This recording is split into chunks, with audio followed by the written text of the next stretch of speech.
Parce que les Congolais doivent rechercher de l'excellence qui sera salvatrice pour ces pays et cette nation à travers des messages qui suscitent de l'émulation au sein de la société. C'est dans ces cadres que nous nous entretenons aujourd'hui avec un expert, pas le moindre, en matière environnementale. Il s'agit de Tosipano Pano.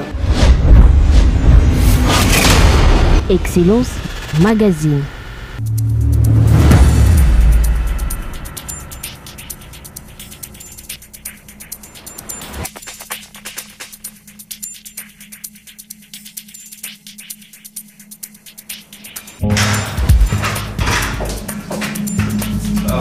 Madame, bienvenue. Merci beaucoup. Merci beaucoup.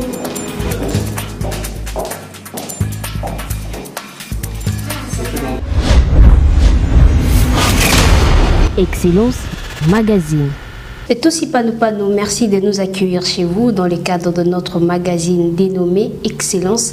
Je vous prie déjà d'être excellent dans vos mots, c'est ça même l'objectif de cette émission.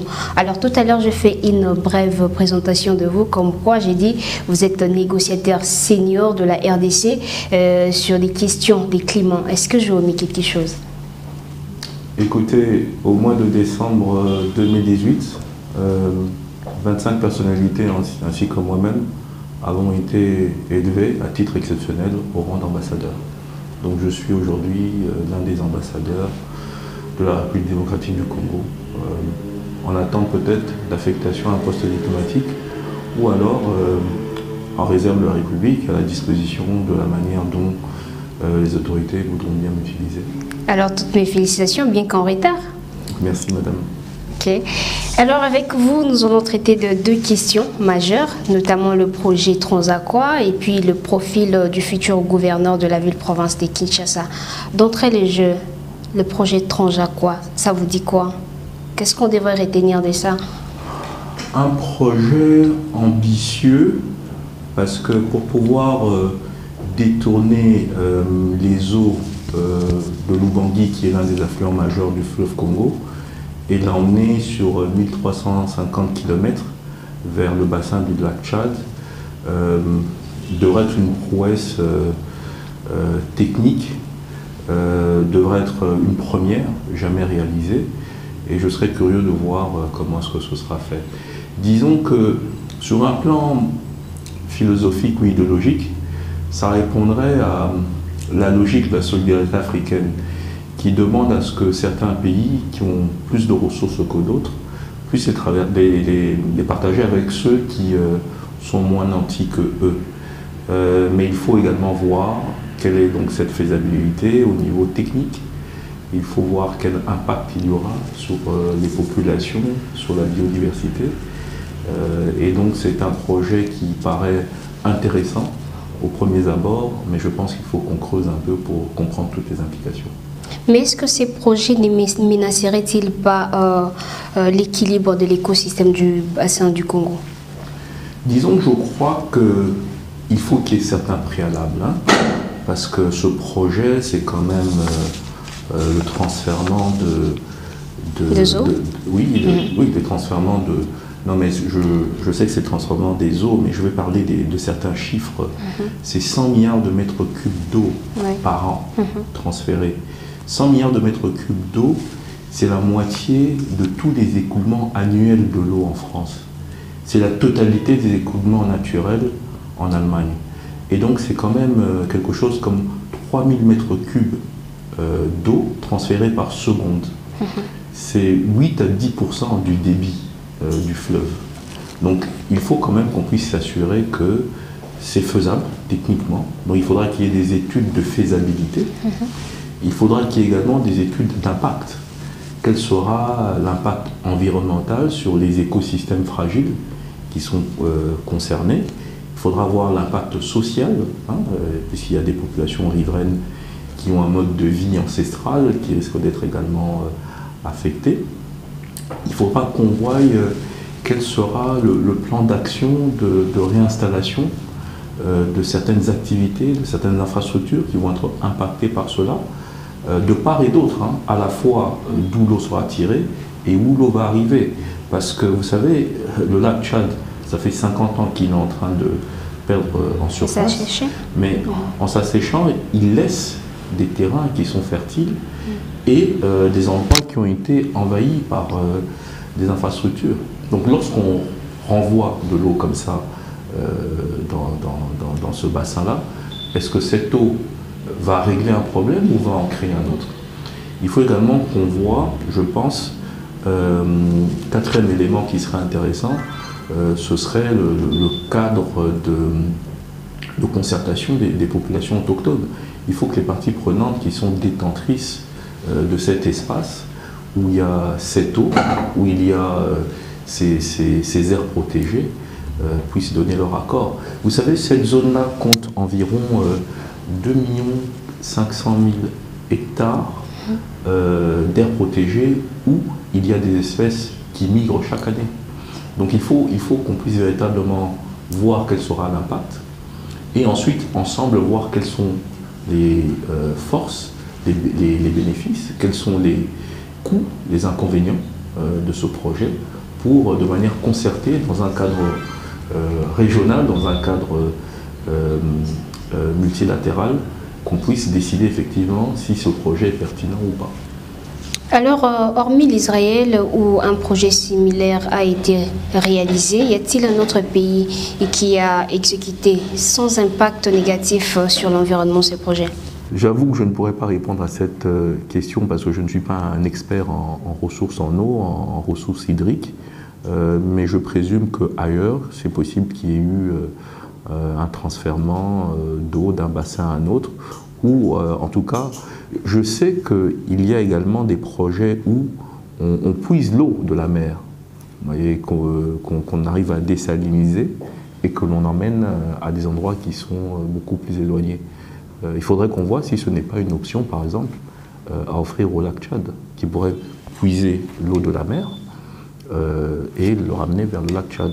Puisque le Tchad est un pays qui produit des hydrocarbures, du pétrole, et il y a un pipeline qui part du Tchad jusqu'au Cameroun pour pouvoir exporter le pétrole vers la mer. Donc si on peut faire cette démarche-là pour le pétrole, peut-être qu'on pourrait faire la même démarche pour l'eau. Okay.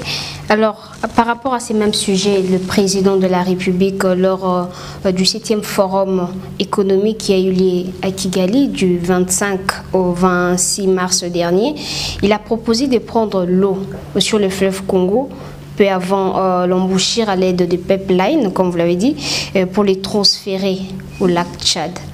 Comment analysez-vous cette proposition du chef de l'État? Je pense que c'est une proposition bien réfléchie, c'est une proposition responsable.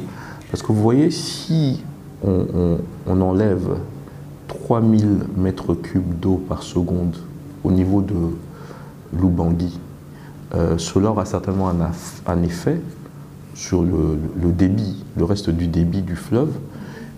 Cela va peut-être également affecter la navigabilité du fleuve. Vous savez, la RDC est un pays continent. Les infrastructures sont moins développées qu'il faudrait et le fleuve est l'une des voies de communication les plus importantes. Si ce fleuve venait à perdre une partie de son débit, cela aura peut-être un effet sur sa navigabilité et cela aura un coût économique important sur le pays. Il faut également voir, est-ce que si nous transférons une partie de cette eau, est-ce que cela ne va pas avoir un impact sur le potentiel hydroélectrique de ce fleuve? Puisqu'on dit que le site de Inga a 44 000 MW de potentiel en énergie renouvelable, est-ce que le transfèrement de cette eau ne pourrait-il pas avoir un impact sur cela? Et puis, comme je disais tout à l'heure, il faut qu'on voit quel sera l'impact au niveau des écosystèmes qui existent. Alors, si ce n'est pas fait au nord Ubangi, c'est vrai que le savant équilibre qui existe entre les bassins versants qui alimentent les cours d'eau, l'évaporation qui se fait et qui retombe à travers certaines pluies qui sont quasiment quotidiennes dans cette région, c'est que cet équilibre ne sera pas rompu au niveau du nord du pays. Mais si on puise l'eau au niveau de l'embouchure, une quantité énorme d'eau douce va partir à travers ce canal. Cela va peut-être appeler une quantité plus importante d'eau de mer qui va essayer de s'engouffrer. Vous voyez, il s'agit de physique, hein. Il faut qu'il y ait tout le temps une occupation d'espace. Et donc si l'espace de l'eau douce vient à s'amoindrir, naturellement, viendra certainement pour occuper cet espace-là. Et si le taux de salinité de l'embouchure augmente, il risque d'avoir également un impact au niveau environnemental. Il se pourrait qu'il y ait un désastre au niveau des mangroves et d'autres espèces que nous avons du côté de l'embouchure. Donc il faut vraiment pouvoir analyser ce projet à plusieurs niveaux, comme je l'ai dit tout à l'heure, voir la faisabilité au plan technique, voir les impacts au niveau environnemental et social, voir comment réinstaller certaines infrastructures certaines activités qui seront impactées, et enfin pouvoir avoir un plan de consultation des populations locales qui devrait vraiment avoir un mot à dire et qui pourrait donner un quitus avant que ce projet ne se fasse. Donc en bref, il n'y aura pas assez de conséquences néfastes? Bon, à ce stade, c'est difficile de le dire. Je pense qu'il faut que la décision politique soit motivée par des évidences qui soient scientifiques, techniques, irréfutables. Parce que si jamais la décision politique se fait sans être informée par ces études, par ces évaluations, par ces analyses, il se pourrait que par la suite nous découvrions certains impacts insoupçonnés. Alors il faut aussi savoir que les gens se disent c'est une façon pour la RDC de se faire beaucoup de devises, parce que cette eau ne sera pas donnée gratuitement, elle sera vendue. Je comprends. Mais si jamais l'impact négatif est plus important et plus coûteux que ce que nous allons recevoir, alors à ce moment-là, donc ça ne serait pas important. Ce sera pas un bon projet. Mais à ce stade, l'idée semble être intéressante, l'idée semble être cohérente, mais il faut absolument évaluer quels seraient les coûts. Les coûts en termes économiques, les coûts en termes géostratégiques, parce que si jamais nous perdons notre capacité à générer de l'électricité, c'est un besoin vital pour les Congolais de pouvoir avoir un meilleur accès à l'électricité. C'est une question également géostratégique, parce que la RDC qui donnait de l'électricité à ses voisins, aujourd'hui en achète chez ses voisins. Si jamais nous, la RDC, avec tout le potentiel que nous avons en hydroélectricité, nous perdons la capacité à reprendre la main et à redistribuer l'énergie chez nos voisins, simplement parce que nous aurions envoyé une partie de l'eau ailleurs, et bien cela poserait problème. Donc il faut vraiment qu'on puisse évaluer tous les impacts, que ce soit au niveau technique, au niveau social, au niveau économique, au niveau environnemental. Et ensuite, lorsque nous aurons donné toutes ces évidences à nos politiques, à nos autorités, elles pourront lever l'option. Mais je crois que cette démarche doit également se faire de manière concertée. Vous voyez, souvent on apprend que les pays de la commission du lac Tchad, Nigeria, Niger, Cameroun, Tchad, Centrafrique, se réunissent et prennent des décisions sans nous. Des décisions sur une ressource qui leur appartient. Ce qui n'est pas normal. Ce n'est pas normal. C'est une ressource qui se trouve dans les confins d'un pays souverain. Donc, il serait bon que nous puissions, en tout cas dans cette démarche, aller dans une approche qui soit participative, qui soit régionale, de telle sorte que lorsque les évidences techniques et scientifiques sont mises sur la table, que cela puisse s'imposer à nous tous. De telle sorte que si jamais les études disent ce n'est pas bon, ce transfèrement pour les RDC, que les autres pays comprennent que c'est le cas. Qu'ils ne se disent pas les RDC c'est un pays château d'eau qui ne veut pas partager sa ressource. Non. Donc il faut qu'on puisse travailler ensemble, la main dans la main, pour déterminer si c'est une option viable pour nous, pour la sous-région, de telle sorte que nous puissions continuer à vivre de manière harmonieuse dans le respect mutuel qui s'impose entre pays voisins. Mais à ce stade, quel serait votre apport en termes de propositions concrètes par rapport à ces projets? Donc je pense qu'il faut que rapidement on puisse établir un comité, une commission qui implique les experts des différents pays et qu'on puisse élaborer des termes de référence sur les différentes études qui doivent être faites.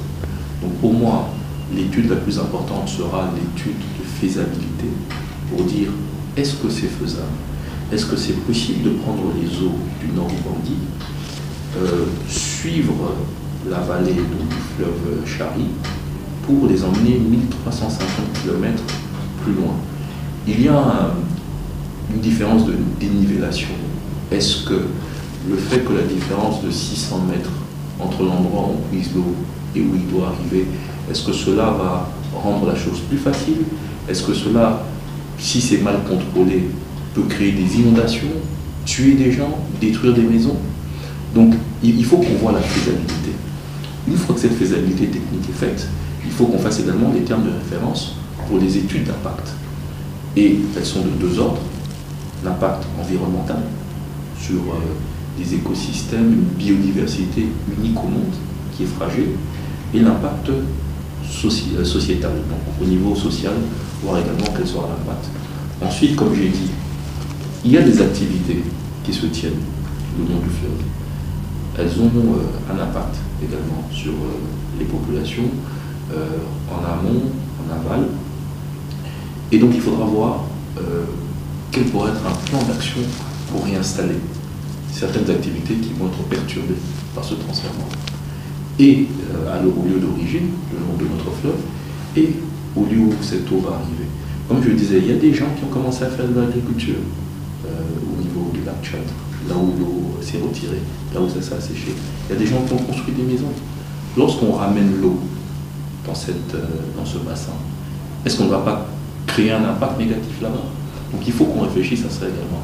Et enfin, comme je disais, il faut absolument qu'il y ait un cadre qui permette l'appropriation des peuples autochtones. Peut-être également qu'il faudra y aller de manière graduelle. Peut-être que la première année, on peut essayer d'envoyer un peu moins d'eau. Mais bon, tout ça, je disais, a beaucoup d'implications. Et puis surtout, ça va coûter combien?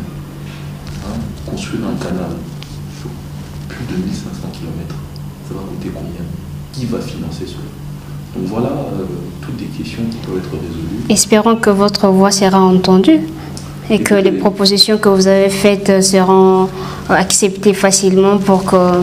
Écoute, moi j'essaie d'être la voix médiane, parce que je sais qu'il y a des gens qui sont extrêmement opposés à ce projet, et je sais qu'il y en a des gens qui vraiment en sont de grands promoteurs. Moi je dis, on ne peut pas préjuger de la décision qu'il faudra prendre. Il faut que ce soit une décision qui soit suffisamment informée, et qui soit informée par des éléments objectifs, pas des éléments émotionnels, sentimentaux, politiques ou d'autres ordres, mais que ce soit vraiment des éléments qui soient objectifs, qui soient établis de manière technique et scientifique. Et ensuite, on verra si c'est faisable ou si ça ne l'est pas. Ok. Alors, vous êtes sans ignorer que le 10 avril prochain sera organisée l'élection de gouverneur sur l'ensemble du territoire national. Alors, selon vous, quel serait le profil du futur gouverneur de la ville-province de Kinshasa? Avez-vous une idée? Oui, bon, disons, déjà, puisqu'il sera élu par des députés provinciaux qui eux-mêmes viennent de diverses familles politiques. Donc je présume que le gouverneur de la ville sera quelqu'un qui aura une certaine affiliation politique, pour avoir la légitimité. Je vois mal comment une personne sans aucune affiliation politique puisse être élue. Or, on sait que cette assemblée est majoritairement acquise à un certain camp. Donc pour moi déjà, le gouverneur sera une personne qui n'est peut-être pas un homme politique à part entière, mais a une certaine affiliation politique. Parce que cela lui donnera une légitimité pour pouvoir travailler la main dans la main avec l'Assemblée provinciale, qui doit le soutenir, qui doit avaliser sa politique, son programme politique, et qui doit lui donner les ressources adéquates pour mener sa politique. Cela dit, je pense que le gouverneur devra d'abord et avant toute chose ne pas être un financier, ne pas être un ingénieur, ne pas être un homme d'affaires, mais devra être véritablement un manager, c'est-à-dire quelqu'un qui sait faire une gestion efficiente de ressources qui sont limitées. Pourquoi? Parce que la ville de Kinshasa est soumise à beaucoup de défis, il faudra mettre en place beaucoup de chantiers, or les ressources pour le faire sont limitées. Donc il faudra que ce gouverneur soit à même de gérer de manière judicieuse des ressources financières, des ressources humaines, des ressources techniques qui sont limitées. Et donc il faudra qu'il fasse montre d'astuce, de créativité pour pouvoir voir comment générer des sources de financement de son programme.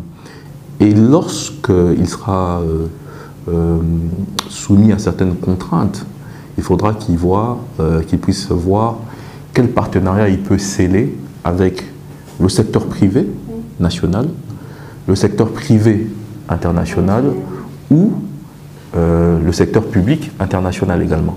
Il peut très bien faire un plan de jumelage avec une grande ville à l'étranger qui va pouvoir apporter son savoir-faire ou investir dans la ville de Kinshasa.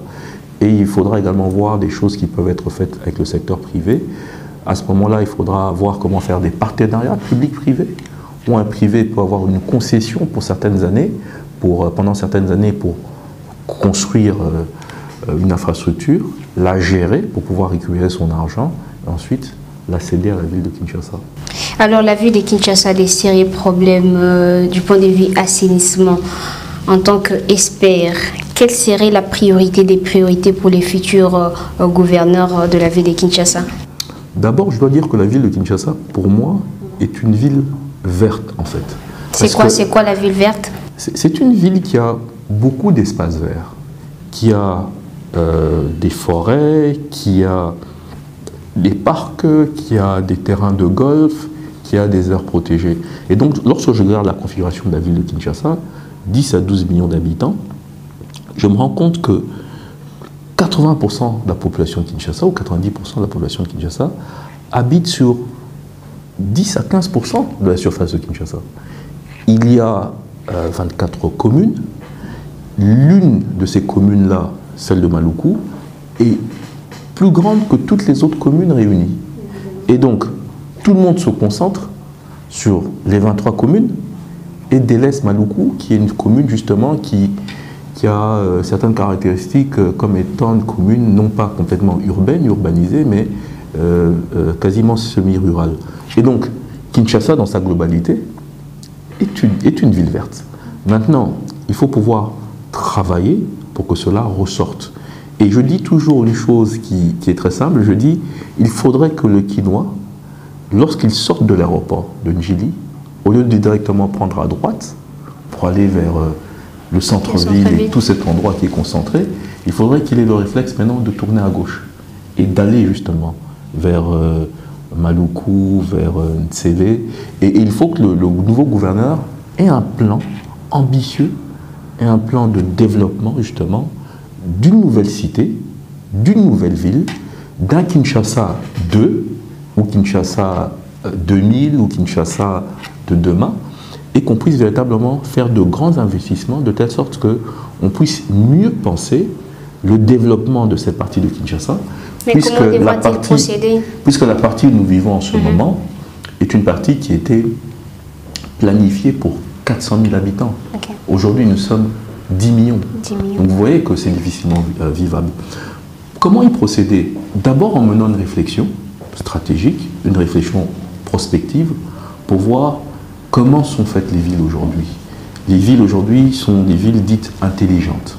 On essaie de voir comment rationaliser les modes de transport, comment faire, allouer les terrains, comment s'assurer que ce sont des villes où les gens respirent.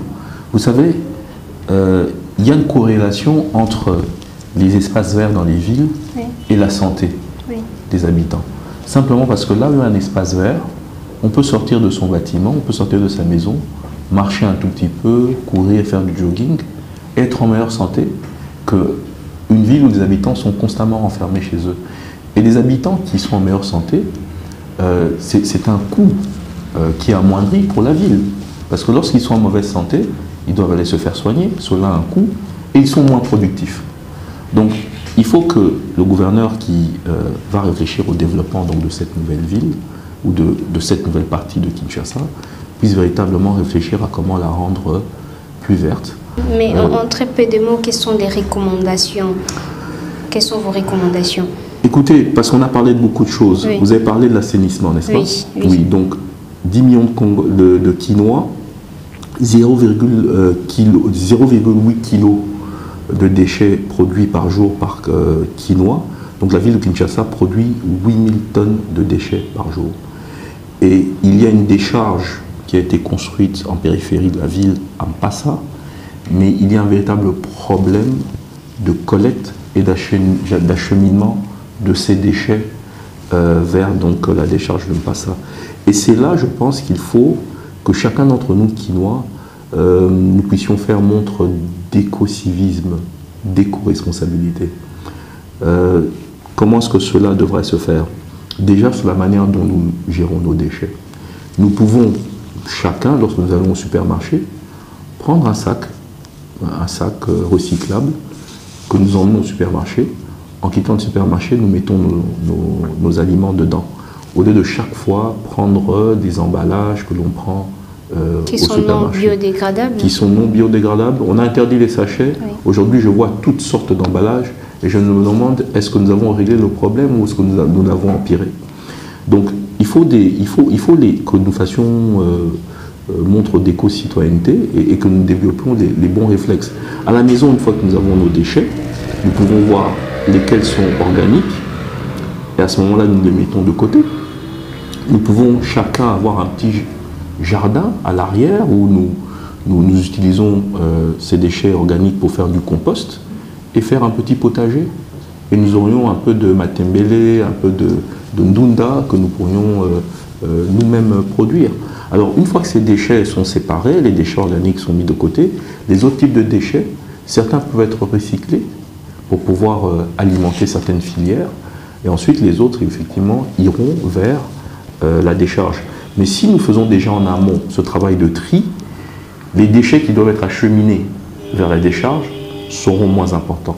Et aujourd'hui, le quinoa ne sait véritablement pas où vont ces déchets.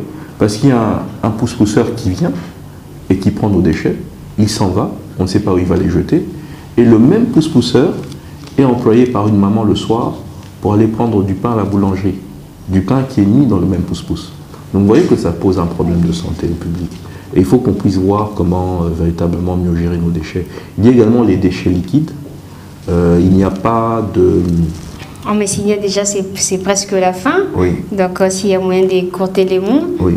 Donc il y a également les déchets liquides que l'on doit apprendre à mieux gérer. Vous voyez, il y a des huiles, il y a des acides de batterie qui ne sont pas récupérés. Et tout ça, par infiltration, entre dans le sol et va polluer la nappe phréatique dont nous dépendons pour boire. Puisque beaucoup de sites de production d'eau se vantent d'avoir des forages et d'aller à la source, mais de plus en plus, malheureusement, ces sources-là vont être affectées par les déchets. Donc c'est véritablement une question de santé publique et cela devra être une priorité pour le gouverneur qui arrive.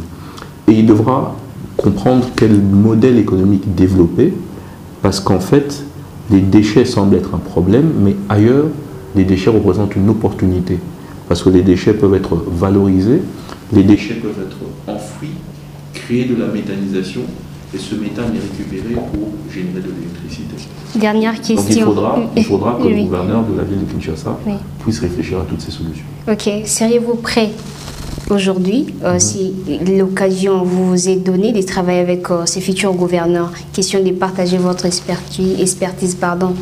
Absolument, absolument. Je crois qu'une tête, deux têtes pensent mieux qu'une seule, trois têtes pensent mieux que deux têtes. Et donc oui, si je peux éventuellement contribuer en termes d'idées, en termes d'expérience, pour appuyer l'action du futur gouverneur, je le ferai de manière vraiment extrêmement enthousiaste. Donc il n'y a pas de problème là-dessus. Bien. Je crois que c'était un grand plaisir de nous accueillir chez vous. Vous avez 30 secondes de passer un message en une de langue nationale. Question de convaincre un public ou tout le monde. Bandeko, tosala makasi, po to sala que beaucoup la biso Kinshasa, ville na biso Kinshasa, et à la ville à Bopeto, to sala mosala, to tambola nenge moko ya maele, pour Towaka basalité na biso bisika nyonso te to kanisa pour soki tosali mosala malamu te lobi bana na biso nde bakofuta mpona buzoba nyonso tosala. Donc totambola mpenza na ndenge ya mayele mpo tokamba mboka na biso ville na biso ya Kinshasa na ndenge moko ya malamu mpo etombwama ezonga Kinshasa la verte, Kinshasa la belle, ndenge ezalaki na ntango batata na biso. Mesdames, Messieurs, c'est par ici que nous refermons ces magazines. Merci à vous de l'avoir suivi et je vous retrouve prochainement. Au revoir.